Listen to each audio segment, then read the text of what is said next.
Hi, Lou Pulsifer here to talk about the joys of designing games. And no, I don't mean money, because that's not what it is for most people. For most people, it's a hobby. My favorite game is the game of designing games. Now, I've made it a business as well, and I make some money at it, but it's not highly lucrative. It's not something where I could make my living that way. And that's true for most game designers, just like it's true for most fiction writers, most composers, most painters, most creative people. There's not enough money in it to make a living at it, and they have a day job. Now, in video games, we probably see a relatively large number of people making a living because they work for a particular video game studio that has a regular income and they get a regular paycheck. Because in video games, more fans equals more money. And there's a lot more fans of video games in general than there is of tabletop games or some of these other creative areas that I've talked about, like painters. But not making a living doesn't stop people from designing games. There are lots of reasons other than making a living, which I'm going to talk about in a minute. Yet there was a designer recently on Board Game Designers Forum who lamented that there were so many games now on the market, especially video games, that it was so hard to get your game played and so little could be really new because there were so many games. Why should he keep designing?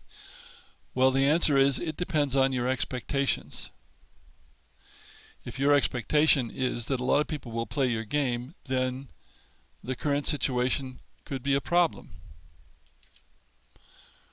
Commercial prospects are pretty grim. There are so many published games, even tabletop games, but especially video games, that most gamers have never heard of most games. Tens of thousands of video games per year, 1,000 tabletop games per year. What you tend to hear about are the big video games that have millions of dollars of advertising behind them. But even if you're a video game designer, you're not likely to be working on those big video games. And if you are designing those big video games, it will be after you've been in the video game business for many years. They don't take people with no experience and have them designing $50 million games. In fact, most of the people who do design those games only design a small part. There's a combat designer, there's a UI designer, user interface, and so on.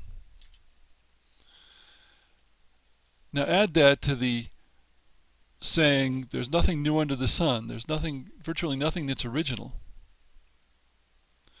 Most of the possibilities for games have been thought of, even if you haven't heard of them. Typically when somebody runs across something they think is brand new in games, it's been done for decades. They just don't know about it.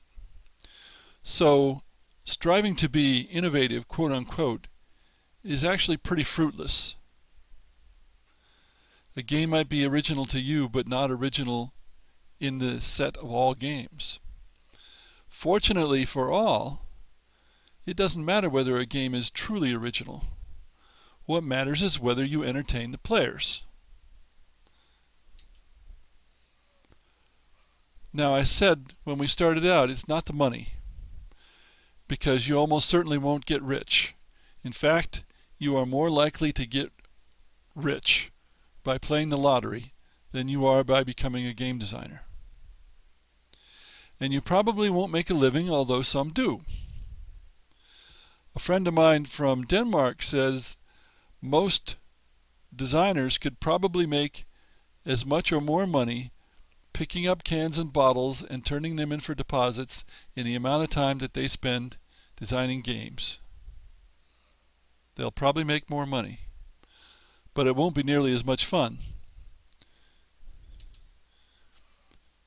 There are practical reasons to design other than money.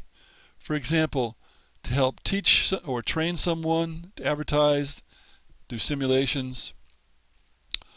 Training is learning by rote. Teaching is learning how to solve specific sets of problems that have no pat answers.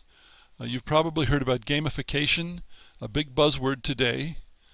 I'm quite skeptical of most of the people who are trumpeting gamification because it really, originally at least, meant scorification, adding scoring to something that wasn't a game, and that didn't seem to be very interesting. As Michael Tresca says, the folks trotting out gamification seem strangely disconnected from actual gamers. But I've started to see gamification used as a term for game-based learning, which is quite different from scorification.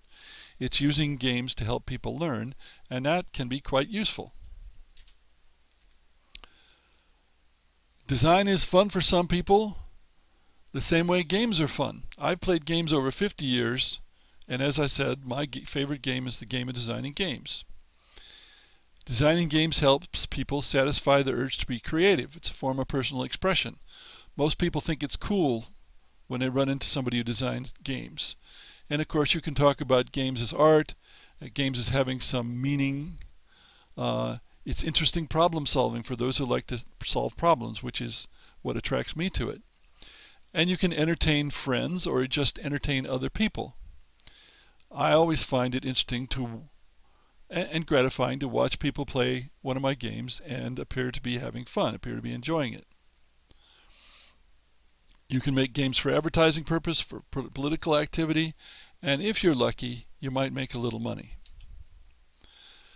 You also might become, if not famous, perhaps the least unfamous person you know. Although it has to be said, designers tend to be known more for their games than for their name. I'm lucky to have a very unusual name, but it still might be the case that more people would know Britannia or Dragon Rage than know Lou Pulsifer. There's no substitute for hearing someone spontaneously say about your game, "I love this game." I've had that experience. It's pretty cool. Or to meet someone who's played it 500 times. I've met people who played Britannia 500 times, and it's a 4 to 5 hour game. I haven't played it that many times, for sure, but other people have. And it's kind of interesting when somebody asks you to sign a copy of the game. And finally, you can think that you might have a greater effect on the world as a whole through the games that you make and that people enjoy playing than through anything else you do in your life.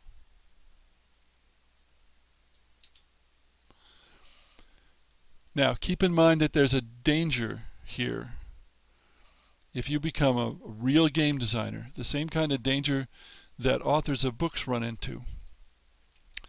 And that is that when you play a game, or when one of those authors reads a book, they see how it's constructed, and it takes away some of the enjoyment. I've quoted from somebody else here because I thought it was a good expression of it. When you consider becoming a developer, you are going to develop a certain type of hypothetical developer's glasses. This means you'll be able to recognize the structure of games and how they are constructed. This sounds great at first, but it will soon transform you into an extremely critical judge, and these glasses will make it harder to swap back to your consumer glasses.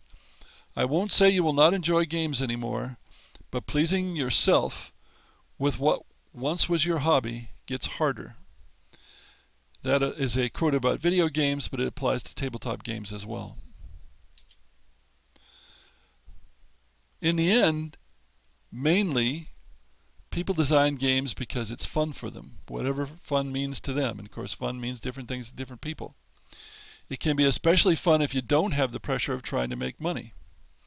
It can be especially fun if you like solving interesting problems. If you like making something out of nothing, game design can work for you. If you like entertaining people, it can work for you. Finally, here are some references to first the article I quoted from and then an article I wrote about why design games a few years ago.